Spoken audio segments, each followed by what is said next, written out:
For problem number 2, we were asked to write the balance equation of the following. For the first part, explosive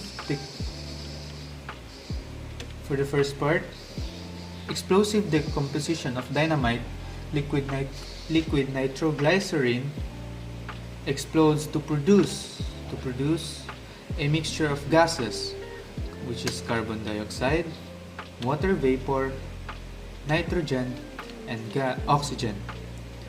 And class, you might wonder why is there 2 on our oxygen and nitrogen. This is because it was stated on our problem that we will have a product of mixture of gases. So, basics of chemistry, nitrogen gas and oxygen gas will have 2 moles. So from here on, what I'm going to teach you is the direct way of balancing an equation. Some of you may already know this. Also take note that this will be a kind of trial and error sort, but don't worry because it's just easy to comprehend.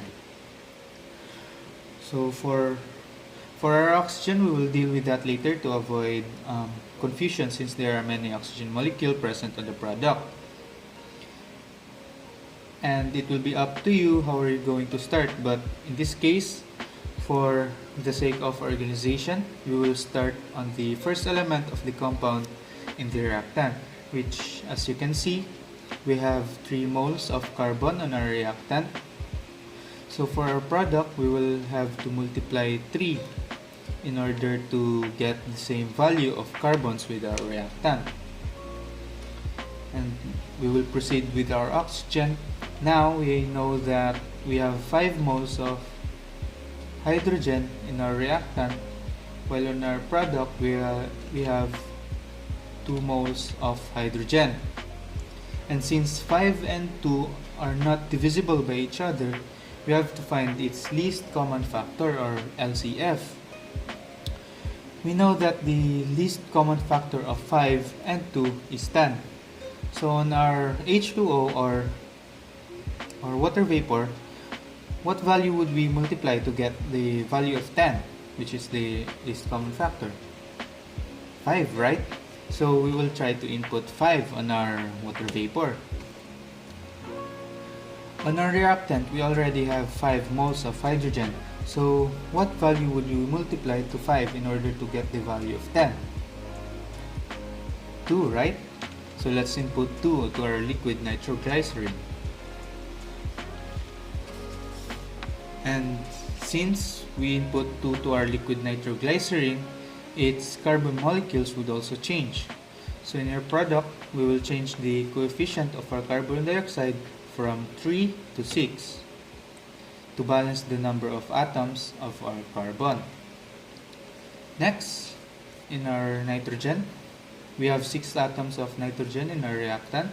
So on our product, we will input 3 to our nitrogen in order to get the same value of nitrogen on our reactant. Now, on our oxygen, we know that we have 18 atoms of oxygen on our reactant. And in our product, we have 12 atoms of oxygen from our carbon dioxide plus 5 atoms of oxygen from our water vapor, resulting to 17 atoms of oxygen. Since oxygen gas has 2 atoms of oxygen, we will try to input 1/2 to our oxygen gas to get 1 atom of oxygen. Now, you might wonder why there's a fraction as a coefficient. Well, this is just according to our source, but if you want a whole number as an input, what we're going to do is to multiply everything to the denominator of the fraction, which in this case is 2. So with that, we will get this as a result. This now will be our balance equation. For the second part of the problem, the reaction that takes place in self-contained breathing apparatus, solid potassium superoxide reacts with carbon dioxide gas to produce oxygen gas and solid potassium carbonate. So we will start on the first element, on the first compound in our reactant, which in this case is potassium. We know that the reactant has 1 atom of potassium and the product has 2 atoms of potassium. So we'll try to input 2 as a coefficient for our potassium superoxide in order to get the same value of atoms of potassium with our product, which is 2. Next, as we can see, we have the same number of atoms in our reactant and product.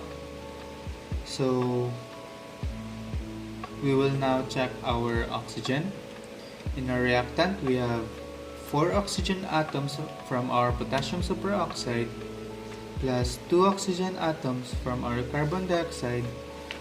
All in all, we will now have 6 atoms in our reactant. On the other hand, in our product, we will have 2 oxygen atoms from our oxygen gas plus 3 oxygen atoms from our potassium carbonate. And since 4, 2, and 3 is not divisible to each other because of having the value of 3, therefore we have to determine the least common factor of each value. And we know that the least common factor of 4, 2, and 3 is 12. So we can now keep in mind that our reactant and product should have 12 atoms of each, 12 atoms of oxygen each. On our solid potassium carbonate, let's try to input 2 as our coefficient. And since the values of potassium in our potassium carbonate will be changed from 2 atoms of potassium to 4 atoms of potassium, we will also change the input of our potassium superoxide, which in this case is 4. And same also to our carbon atoms. Since we now have 2 carbon atoms in our product, we will also try to input a value that could equal the product's number of atoms in terms of carbon, which in this case is 2. Now, for our oxygen, we have 8 oxygen atoms from potassium superoxide plus 4 oxygen atoms from carbon dioxide with a total of 12 oxygen atoms in our reactant side. This is the same to our prediction a while ago, as you can see. On the other hand, we have 6 oxygen atoms from our solid potassium carbonate. So since we're lacking 6 oxygen atoms, we'll input 3 to our oxygen gas to get the value of 6. With that, the product has now 12 oxygen atoms all in all, which is the same to our prediction a while ago, as you can observe. So this will be now our balance equation. For the last part in our problem number 2, the production of iron from its ore in a blast furnace, solid iron 3 oxide reacts with carbon monoxide gas to produce solid iron metal and carbon dioxide gas. First, let's start with the first element in our first compound in our reactant, which in this case is iron. We know that we have 2 atoms of iron in our reactant, while in our product we only have 1 atom of iron. So we will input 2 to our solid iron metal in order to get the same values of iron with our reactant. Now, since our carbon has the same values of atom on both reactant and product, we can now proceed to our oxygen. We have 3 atoms of oxygen from our solid iron oxide plus 1 oxygen atom from our carbon monoxide with a total of 4 oxygen atoms in our reactant. On the other hand, we have 2 oxygen atoms from our carbon dioxide in our product, and since we know that 3, 1, and 2 is not divisible to each other, we have to get the least common factor of these values.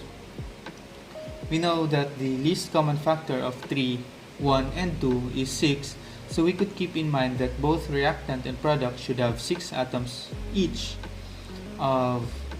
in terms of oxygen. So in our product, what value should we input in order to get 6 atoms of oxygen? 3, right?